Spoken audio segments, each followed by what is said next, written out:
الحمد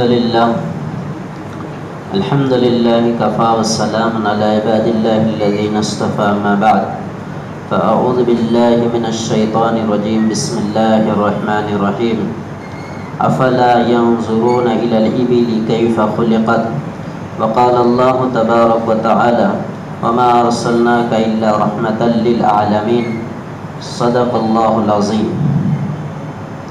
محترم بزرگوں، اللہ تبارک و تعالی نے حضرت انسان کے اوپر جہاں پر بہت ساری نعمتیں اور رحمتیں نازل فرمائی ہیں، انہی میں سے ایک بڑی نعمت اور رحمت ہمارے آخری پیغمبر حضرت محمد صلی اللہ علیہ وسلم ہے۔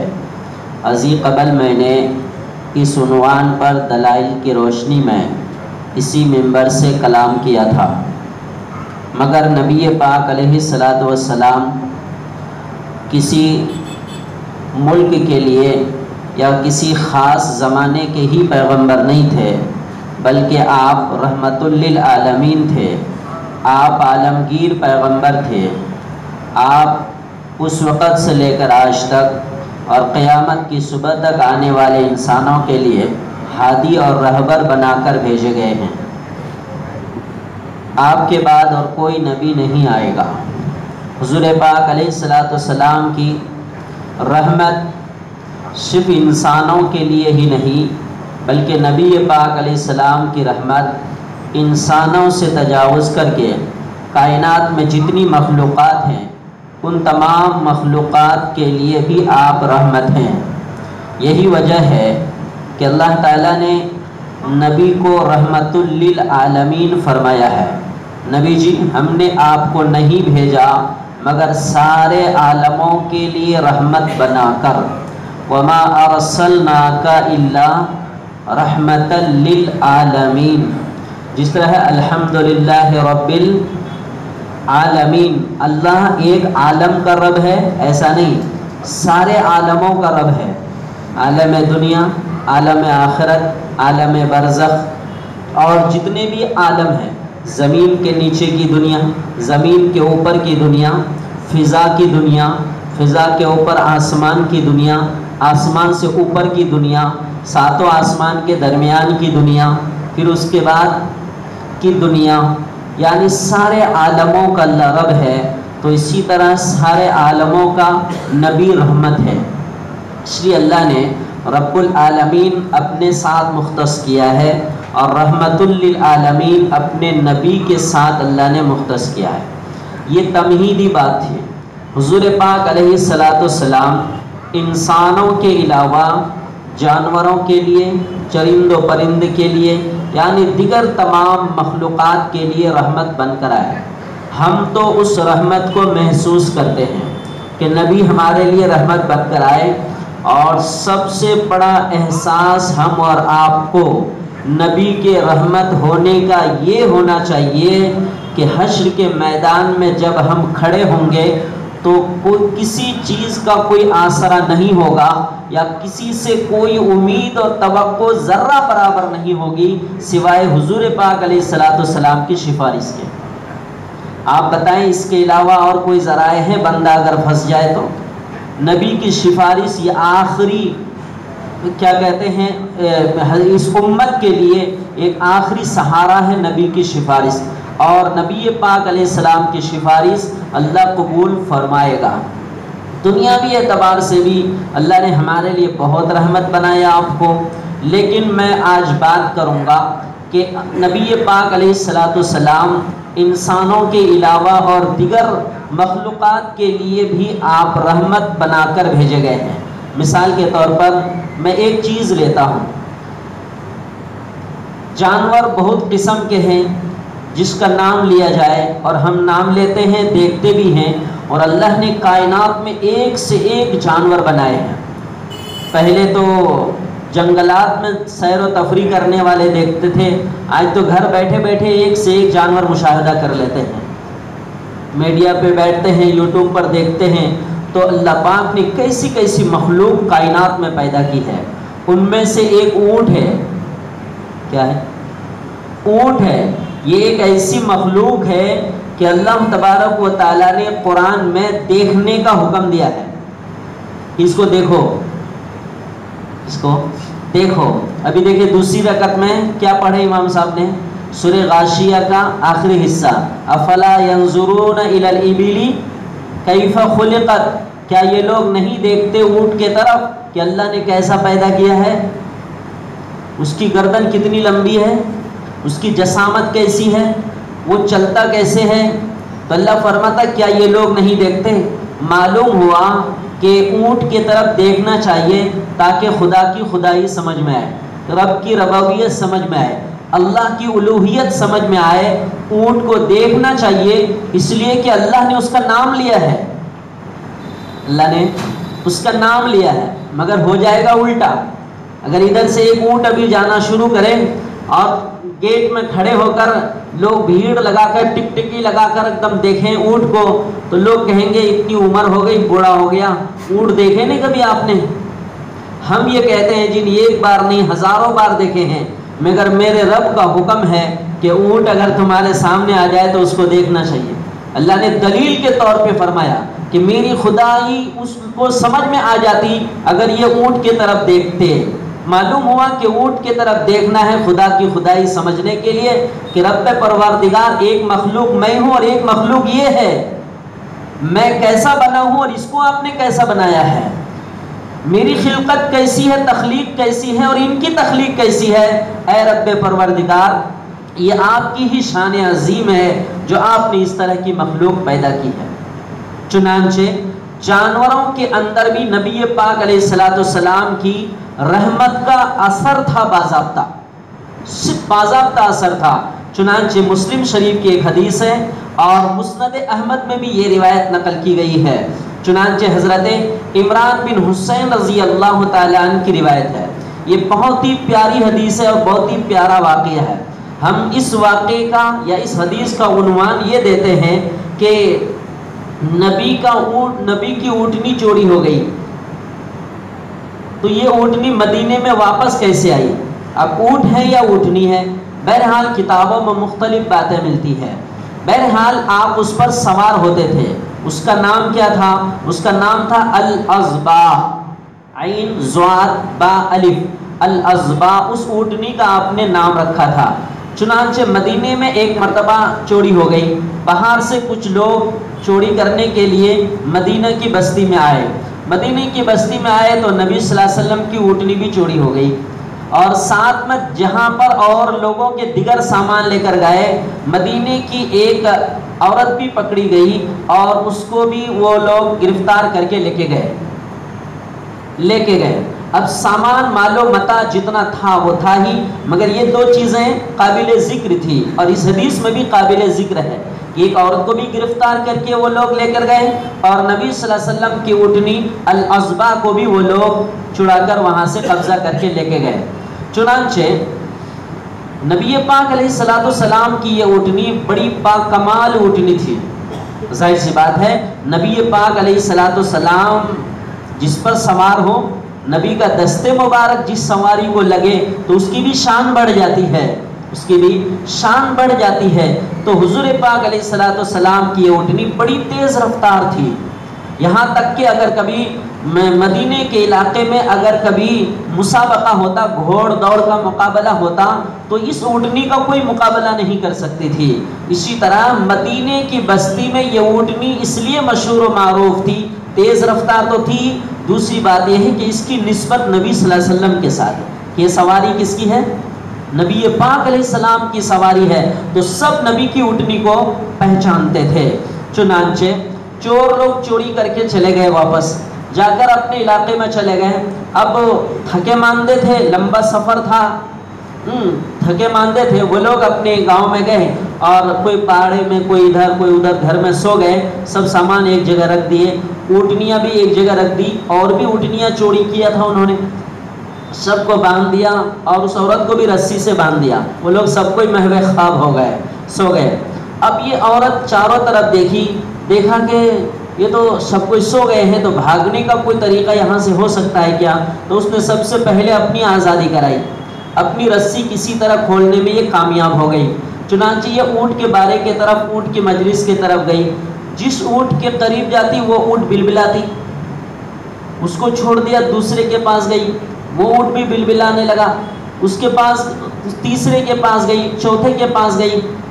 اور مفسرین محدثین نے لکھا ہے کہ ظاہر سی بات ہے کہ اونٹنی پہچانتے تھے کہ ہمارا مالک کون، کوئی غیر مالک اگر قریب آ جاوے تو اس کے لیے اونٹ بلبلانے لگتا ہے یا اونٹنی بلبلانے لگتی ہے کہ یہ میرا مالک نہیں ہے۔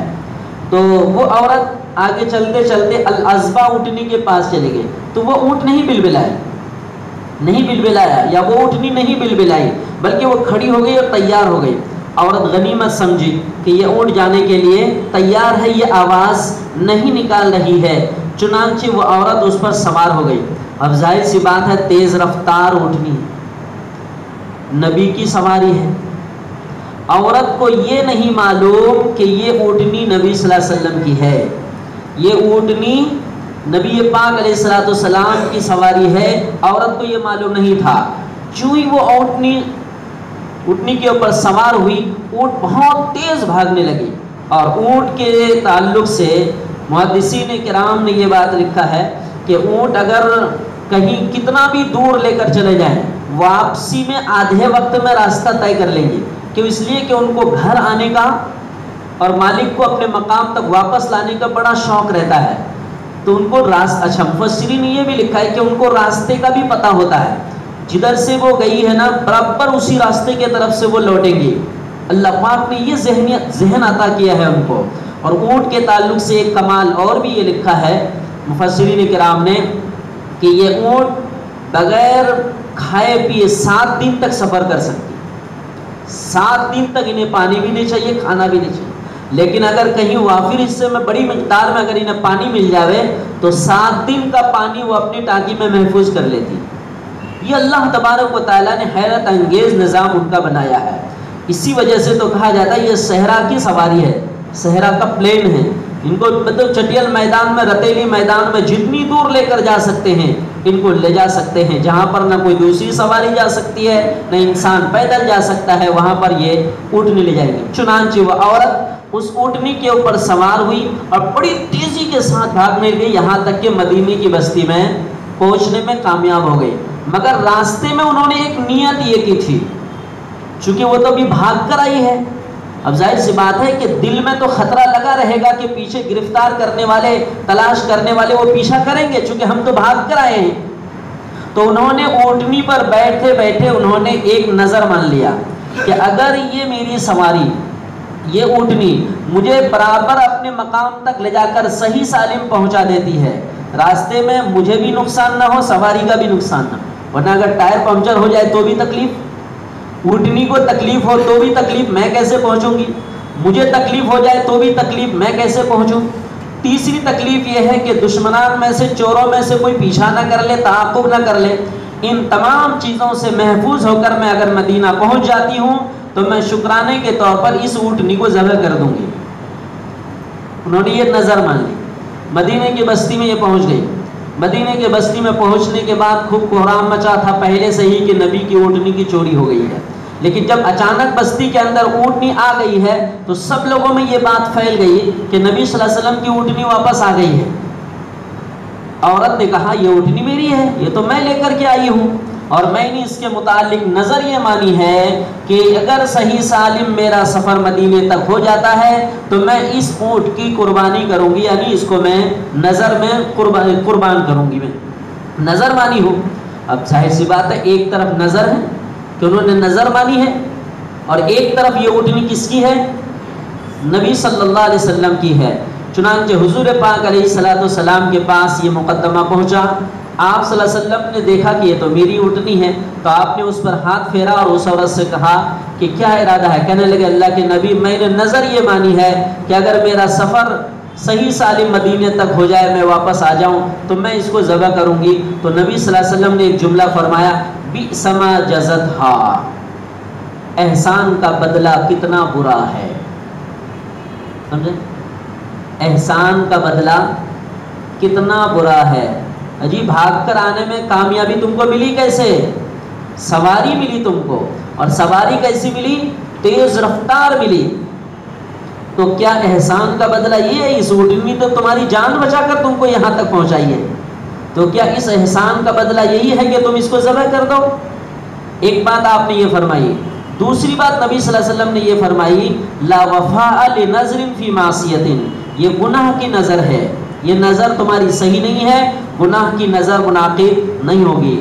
تیسری بات نبی صلی اللہ علیہ وسلم نے فرمایا، ولا فیما لا یملک العبد، بندہ جس کا مالک نہ ہو اس کا نظر بھی نہیں مان سکتا۔ اب ظاہر سی بات ہے کہ یہ ثابت ہو گیا کہ یہ اونٹنی کس کی ہے؟ نبی صلی اللہ علیہ وسلم، مالک کا پتہ چل گیا، تو جب دوسرے کے اس کا مالک ہو گیا تو دوسرے کی ملکیت کی چیز میں نظر نہیں مان سکتے۔ چنانچہ حضور پاک علیہ الصلوۃ والسلام نے جب یہ بات ارشاد فرمائی، اس عورت نے یہ اونٹنی نبی صلی اللہ علیہ وسلم کو کیا کر دی؟ نبی صلی اللہ علیہ وسلم کو واپس کر دی۔ حضور پاک علیہ الصلوۃ والسلام کے متعلق یہ واقعہ یہاں تک مکمل ہو گیا۔ میں 3 واقعہ بتاؤں گا، اس کے بعد 2 واقعے اور ہیں حدیث کے حوالے سے۔ آپ صلی اللہ تعالی علیہ وسلم اس اونٹنی کے لیے کیسے رحمت ثابت ہوئے؟ عورت نے تو نظر مان لی تھی نا کہ میں اس کو ذبح کروں گی، مگر حضور پاک علیہ الصلوۃ والسلام نے قاعدہ قانون کا ایک نظام بتلایا کہ کسی دوسرے کی ملکیت کی چیز میں آدمی نظر نہیں مان سکتا۔ عورت نے بھی بخوشی اس کو واپس کر دیا، چونکہ نبی صلی اللہ علیہ وسلم کی سواری ہے۔ جب نبی کی زبان سے نظر کے منعقد نہ ہونے کا مسئلہ سن لیا تو اس کا دل مطمئن ہو گیا، اور حضور پاک علیہ السلام نے وہ اونٹنی اپنے پاس رکھ لی۔ محدثین فرماتے ہیں کہ نبی کی رحمت اس اونٹنی کے لیے کس طرح ثابت ہوئی کہ ذبح ہو جانے والی تھی، لیکن اللہ تبارک و تعالیٰ نے نبی کی رحمت سے ان کو بچا لیا۔ دوسرا واقعہ ابو داؤد شریف کی کتاب میں ہے، ابو داؤد شریف میں ہے۔ چنانچہ نبی پاک علیہ الصلوۃ والسلام ایک انصاری صحابی کے باغ میں تشریف فرما تھے، باغ میں، کھجور کے باغ میں، یا کسی کا باغ کا لفظ ہے، باغ میں تشریف فرما تھے۔ دیکھا کہ یہ اونٹ آواز کر رہا ہے اور وہ اونٹ بلبلا رہا ہے اور اس کے آنکھوں سے آنسو جاری ہے، تو نبی پاک علیہ الصلوۃ والسلام کے قریب وہ اونٹنی آیا تو آپ صلی اللہ علیہ وسلم نے شفقت کے ہاتھ اس کے اوپر پھیرے، تو آپ نے فرمایا اس کا مالک کون ہے؟ تو لوگوں نے کہا کہ اس کا مالک فلاں ہے۔ یہ تو میں نے ایک کتاب میں پڑھا، ازی قبل میں نے اس کو اس طرح سنا بھی اور پڑھا بھی ہے کہ روایت حضرت جابر رضی اللہ تعالیٰ عنہ سے، دیکھا کہ ایک اونٹ پاگل ہو گیا ہے اور باغ کے طرف باغ میں دوڑ رہا ہے، تو حضور صلی اللہ علیہ وسلم مجلس سے اٹھ کر تیزی سے گئے، تو ہم صحابہ کرام جتنے ساتھی تھے ہم روکے کہ یا رسول اللہ یہ اونٹ پاگل ہو گیا ہے، اور اونٹ اگر پاگل ہو جائے تو شیر سے زیادہ خطرناک ہو جاتا ہے، اللہ کے نبی آپ اس کے قریب نہ جائیں۔ تو نبی پاک علیہ السلام نے فرمایا مجھے محسوس ہو رہا ہے اس کی نقل و حرکت سے کہ یہ اونٹ پاگل نہیں ہے، اسے کوئی تکلیف ہے۔ حضور صلی اللہ علیہ وسلم قریب گئے تو وہ اونٹ بھی قریب آ گیا اور آ کر سر جھکا کے کھڑا ہو گیا۔ آپ صلی اللہ علیہ وسلم نے شفقت کے ہاتھ پھیرے، اتنا روایت کا اختلاف، آگے پھر سے میں شفقت کے ہاتھ پھیرے۔ آپ نے فرمایا اس اونٹ کا مالک کون ہے؟ صحابہ نے عرض کیا کہ فلاں اس کے مالک ہے، بلا ان کو بلاؤ، بلائے۔ تو آپ صلی اللہ علیہ وسلم نے فرمایا کہ اس کا مالک کون ہے؟ کہنے لگے یا رسول اللہ میں مالک ہوں۔ کہنے لگے تم اس کا حق ادا نہیں کرتے، اس کو تکلیف ہے، اس اونٹ نے مجھ سے شکایت کی ہے کہ تم ان کی طاقت سے زیادہ کام لیتے ہو اور چارہ کم کھلاتے ہو، طاقت سے زیادہ کام لیتے ہو اور چارہ کم کھلاتے ہو۔ پھر اخیر میں نبی نے فرمایا اللہ نے تمہیں مالک بنایا ہے، اللہ سے ڈرو، اللہ نے تمہیں مالک بنایا ہے تو اللہ سے ڈرو۔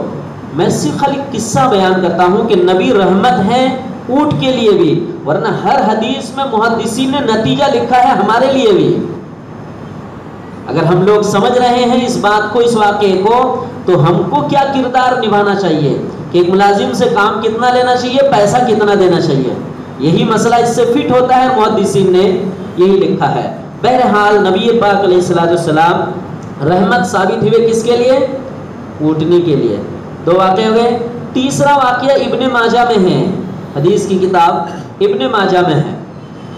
ایک بوڑھے اونٹ نے نبی صلی اللہ علیہ وسلم سے آ کے شکایت کی۔ بوڑھا اونٹ کس کو کہتے ہیں؟ جس کی عمر ہو جائے، دیکھیں نا بعض جانوروں کو دیکھتے ہیں بہت عمر ہو جاتی ہے، تو ایک بوڑھا اونٹ نبی صلی اللہ علیہ وسلم سے آ کر شکایت کی۔ حضرت تمیم داری رضی اللہ تعالیٰ عنہ سے روایت مروی ہے، کہتے ہیں کہ ہم نبی صلی اللہ علیہ وسلم کی مجلس میں بیٹھے ہوئے تھے، اچانک ایک اونٹ آیا اور نبی صلی اللہ علیہ وسلم کے کان کے قریب اپنا منہ کر دیا، تو ہم یہ محسوس کرنے لگے کہ اس اونٹ نے نبی سے کچھ بات کی ہے، تو نبی پاک علیہ السلام نے شفقت کا ہاتھ پھیرا اس کے اوپر اور فرمایا تم پرسکون ہو جاؤ، تم یہاں پر پناہ میں آ گئے ہو، پناہ میں آ گئے ہو، جو نبی کے پناہ میں آ جائے وہ اللہ کے بھی پناہ میں آ جاتا ہے، لہذا تم پرسکون ہو، پرسکون ہو۔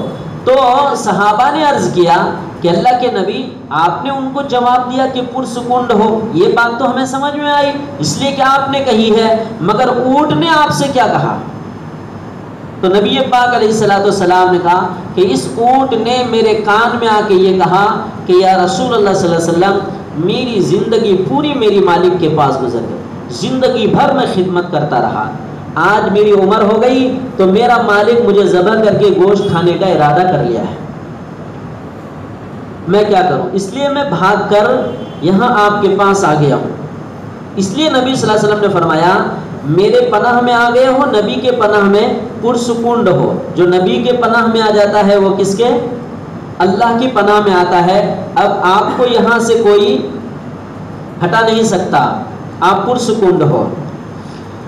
حضرت تمیم داری فرماتے ہیں کہ ہماری مجلس لگی ہوئی ہی تھی، اچانک مالک آ گیا، آ کر کہنے لگا کہ اللہ کے نبی صلی اللہ علیہ وسلم، ہمارا یہ اونٹ 3 دن سے گم شدہ ہے، ہم تلاش کر رہے ہیں، اور آج آپ کے پاس یہ اونٹ ہم کو ملا ہے، ہم 3 دن سے اس کو تلاش کر رہے ہیں، یہ ہمارے یہاں سے بھاگا ہوا اونٹ ہے، لہذا اللہ کے نبی ہمیں یہ اونٹ واپس کر دیجیے، یہ کئی سالوں سے یہ اونٹ ہمارے پاس موجود ہے۔ تو اس نے کہا واپس کر دی۔ نبی صلی اللہ علیہ وسلم فرمایا کہ نہیں، ہم اس کو واپس نہیں کریں گے، واپس نہیں کریں گے، اس لیے کہ اس اونٹ نے ہمارے پاس کئی شکایت کی ہے تمہاری۔ کہنے لگے کیا شکایت کی ہے؟ کہنے لگے کہ اس اونٹ نے شکایت کی ہے کہ موسم سرما میں گرم علاقے کا سفر کراتے ہو، سرما میں نا ٹھنڈا، ٹھنڈی کے زمانے میں کیا کہتا ہے، موسم سرما میں گرم علاقے کا سفر کراتے ہو اور موسم گرما میں ٹھنڈی علاقے کا سفر کراتے ہو، یعنی ان کو تم موسم کا مزہ لینے نہیں دیتے ہو، ان کو تھکاتے ہو، لٹاتے ہو، پٹاتے ہو، جتنا جو کچھ کر سکتے ہو، تم نے زندگی پر اس سے کام لیا، اس نے مجھ سے شکایت کی ہے۔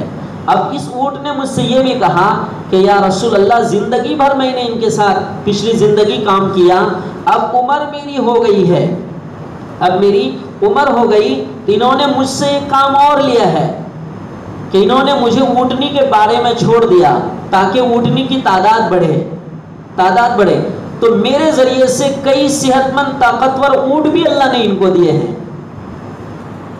اب جب کہ میں ایک دم بوڑھا ہو گیا، میرے جسم میں طاقت نہیں ہے، اب یہ مجھے ذبح کر کے کھا لینے کا ارادہ کیے ہیں۔ تو وہ آیا ہوا شخص مالک ہکا بکا رہ گیا، کہنے لگے اللہ کے نبی، یہ ایک جانور ہے جو بات کی ہے آپ سے، سیم انہوں نے وہی بات کی ہے جو میرے دل میں اور ارادے میں ہے، جو کچھ میں نے کر لیا ہے انہوں نے صحیح بولا ہے، اور جو کچھ میں نے نیت کی ہے کہ ذبح کر کے ارادہ ہے اس کو کھانے کا، تو اللہ کے نبی انہوں نے صحیح کہا ہے۔ اللہ کے نبی، یہ اونٹ مجھے واپس کر دیجئے، میں نہ اسے ذبح کروں گا نہ کسی کو بیچوں گا، جب تک اس کی حیات ہے تب تک میں اس کو اپنے پاس رکھوں گا۔ نبی نے فرمایا مجھے بھروسہ نہیں، تم کب بیچ دو گے، کب ذبح کر لو گے، یا نہیں تو کس تکلیف میں رکھو گے کہ یہ مر جائے گا، اس لیے میں اسے اب تمہیں واپس نہیں دوں گا۔ چنانچہ حضور پاک علیہ السلام نے 100 درہم دے کر اس اونٹ کو خرید لیا۔ کتنے درہم؟ 100 درہم دے کر اونٹ کو نبی صلی اللہ علیہ وسلم نے خرید دیا۔ اب نبی نے فرمایا اونٹ سے، اب تم آزاد ہو، اب تم کو کوئی چھو نہیں سکتا، کوئی چھیڑ نہیں سکتا، اب تم اپنی زندگی گزارو جب تک تمہاری زندگی ہے۔ تو اس وقت وہ اونٹ خوش ہو کر نبی صلی اللہ علیہ وسلم کے کان میں 4 دعائیں دی۔ کتنی؟ 4 دعائیں دی۔ 3 دعا پر نبی نے آمین کہا اور 4تھی دعا پر نبی رو پڑے۔ وہ 3 دعائیں کیا ہیں؟ اس اونٹ نے نبی صلی اللہ علیہ وسلم کے کان میں یہ کہا کہ یا اللہ کے نبی، آپ نے میری جان بچائی ہے، اسلام اور قرآن کی طرف سے اللہ آپ کو جزائے خیر دے۔ تو میں نے کہا آمین۔ نمبر 2، اس نے دوسری دعا دی، قیامت کے دن اللہ آپ کی امت سے اس طرح خوف کو دور کر دے جس طرح آپ نے مجھ سے خوف کو دور کیا ہے، کہ میں مالک کے ذبح ہونے کے خوف سے بھاگا تھا۔ قیامت کے دن اللہ آپ کی امت سے اس طرح خوف کو دور کرے جس طرح آپ نے میرے خوف کو دور کیا۔ نبی نے فرمایا آمین۔ تیسری دعا، اللہ دشمنوں سے آپ کی امت کے خون اس طرح محفوظ رکھے جس طرح آپ نے میرے خون کو محفوظ کیا، مجھے خون ہونے نہیں دیا، ذبح ہونے۔ تو اللہ دشمنوں سے آپ کی امت کے خون کو اس طرح محفوظ رکھے جس طرح آپ نے میرے خون کو محفوظ کیا۔ اب یہاں ذہن میں سوال ہوگا، خون تو بہت بہہ رہے ہیں، حدیث میں ہے کہ اجتماعی طور پر اس امت کو کائنات میں کوئی نہیں ہلاک کر سکتا، یہ حدیث میں اجتماعی طور پر کہ مسلمان ختم کر دیے جائیں گے کسی ملک سے، یہ گارنٹی ہے حدیث میں، ایسا ہو نہیں سکتا، ایسا نہیں ہو سکتا۔ تو نبی نے فرمایا آمین۔ چوتھی دعا انہوں نے یہ دی کہ یا رسول اللہ میری دعا ہے کہ آپ کی امت میں جنگ، جدال، قتل و قتال، جھگڑے نہ ہوں۔ تو نبی صلی اللہ علیہ وسلم اس پر آپ دیدہ ہو گئے، رو پڑے، کہنے لگے یہ دعا میں نے بھی اللہ سے کی تھی، میں نے اس سے قبل جو دعا کی تھی وہ تو قبول ہو گئی، مگر اللہ تبارک و تعالیٰ نے یہ قبول نہیں فرمائی کہ نبی جی اس کا ہم وعدہ نہیں کرتے ہیں آپ سے۔ چنانچہ حدیث کا آخری جملہ کہ جبریل علیہ السلام نے مجھے یہی خبر دی ہے کہ میری امت آپس میں تلوار زنی سے فنا ہوں گی، آپس میں لڑائی جھگڑے قتل و قتال، میری امت اسی میں فنا ہوگی۔ یہ خبر مجھے جبریل علیہ السلام نے دی، جو کچھ ہونے والا ہے قلم اسے لکھ چکا ہے۔ حدیث کا آخری جملہ ہے جو کچھ ہونے والا ہے قلم اسے لکھ چکا ہے۔ اب جس دنیا میں، جس زمانے میں ہم جی رہے ہیں، جتنا ہم نظروں سے دیکھتے ہیں، اللہ کا قلم لکھ چکا ہے اور اس کی سیاہی خشک ہو چکی ہے۔ انہی حالات میں ہم کو زندگی گزار کر جانا ہے۔ تو نبی پاک علیہ السلام کس کے لیے رحمت ثابت ہوئے؟ تینوں واقعے میں اونٹ کے لیے نبی پاک علیہ السلام رحمت ثابت ہوئے۔ تو آپ رحمت للعالمین ہیں، ہمارے لیے جس طرح ہیں آپ دیگر مخلوقات کے لیے بھی ہیں۔ مثال کے طور پر میں نے حدیث کے حوالے سے یہ 3 اونٹ کے قصے پیش کیے ہیں جو حدیث کے اندر موجود ہے۔ دعا ہے اللہ تبارک و تعالی نبی پاک علیہ السلام کی رحمتوں اور برکتوں سے ہم کو نفع اٹھانے کی توفیق عطا فرمائے۔ وآخر دعوان ان الحمد للہ رب العالمین۔